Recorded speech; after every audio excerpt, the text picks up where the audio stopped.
By Saturday, the pressure on the government was overwhelming, with tens of thousands protesting outside the presidential headquarters.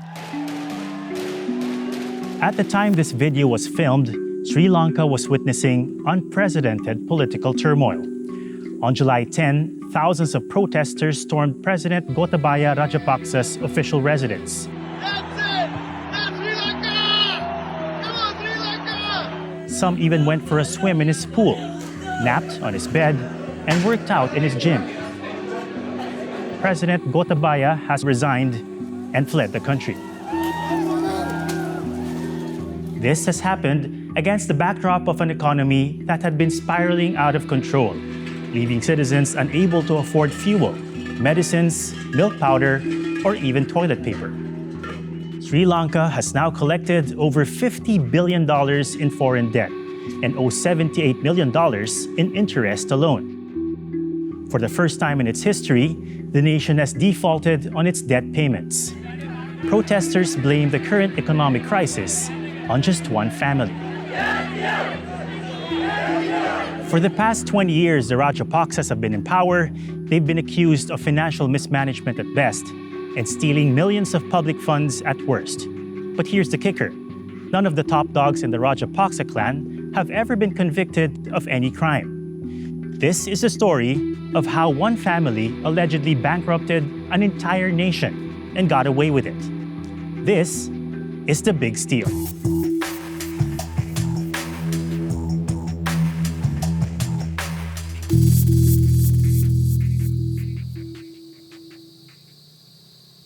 The Rajapaksa patriarch was D.A. Rajapaksa, a wealthy plantation owner who was a member of parliament from 1947 to 1965. Together, D.A. Rajapaksa and his four sons, Mahinda, Gotabaya, Chamal, and Basil, have created a political dynasty that has lasted 2 decades. Mahinda rose to power as a member of parliament in 1970. He was later elected as president in 2005 and as prime minister in 2006. His brothers captured important posts as well. In 2010 and 2015, over 40 Rajapaksa family members occupied government positions, sparking concerns of nepotism. But the family maintained a firm grip on Sri Lankan politics by fanning nationalist sentiment. Mahinda, especially, positioned himself as a strongman and savior, claiming that majoritarian Sinhalese identity was under threat. He doubled down on that message in 2009 when he and Gotabaya were credited for ending the Sri Lankan Civil War, a conflict between Tamil rebels and the government that began in 1983. These men, we were told, have been to within a few kilometers of the Tamil Tigers' de facto capital of Kilinochchi. This victory came at a great cost. According to a UN estimate, around 100,000 people were killed, including 40,000 Tamil civilians. Despite concerns from the US and the UK of human rights abuses during the war, the Rajapaksas managed to stay in power.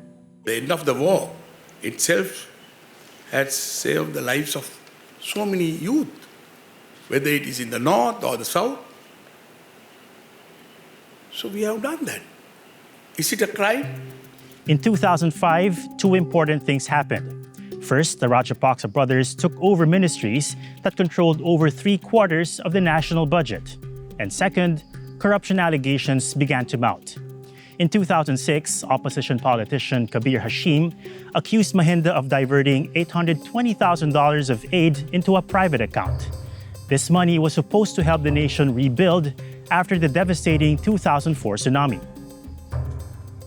But Mahinda flipped the script and took police investigators to court for damaging his reputation. The court ruled in Mahinda's favor, and the case was dropped. The money later reappeared at the country's central bank. But setting aside allegations of theft, the Rajapaksas were accused of gross financial mismanagement too. Some say the family's excessive spending on government projects is one of the core reasons for Sri Lanka's current crisis. When the $210 million Matala Rajapaksa International Airport opened in his hometown in 2013, Mahinda thought it would be his crowning achievement. But a year later, it was a complete flop, only earning $120 for an entire month, which is less than the income of a street restaurant.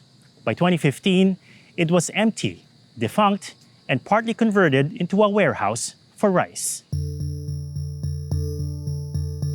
Expensive white elephant projects that don't generate income have become symbolic of the Rajapaksas overspending.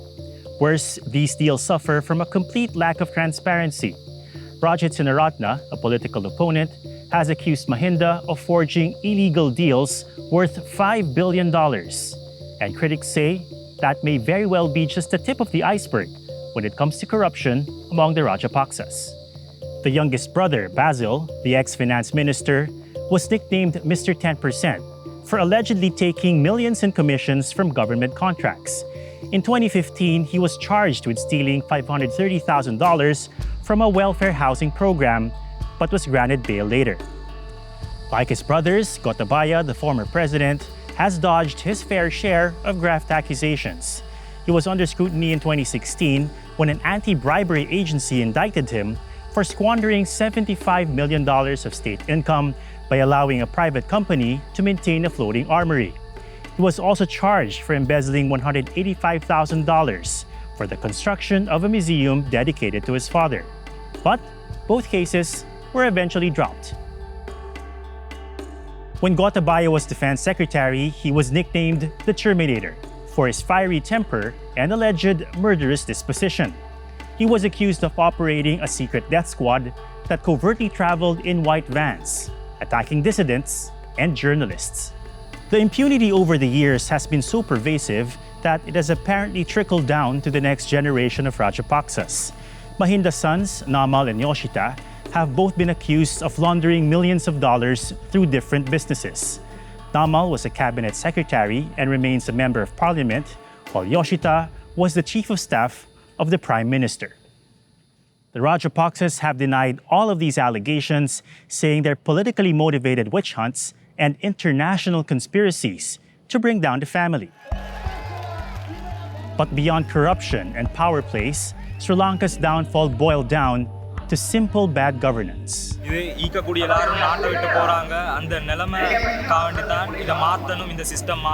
When the Rajapaksa administration announced sweeping tax cuts in 2019, the country's budget deficit grew to 14% of its GDP.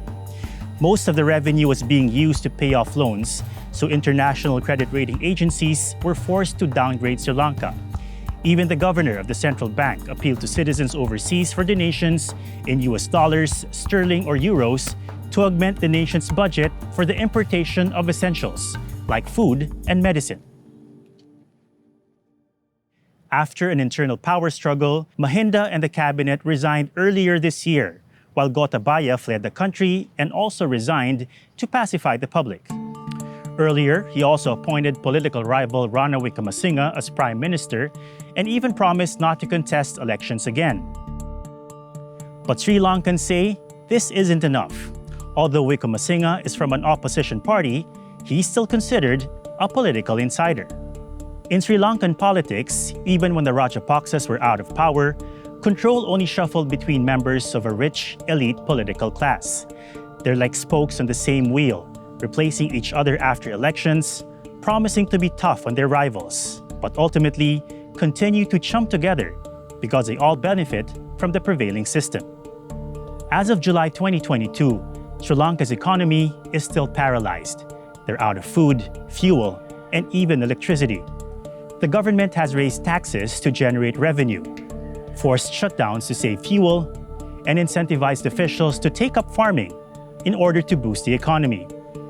But the nation needs $6 billion to bounce back and survive the next 6 months. Glaring mismanagement by the Rajapaksa family has dealt a huge blow to Sri Lanka's economic development.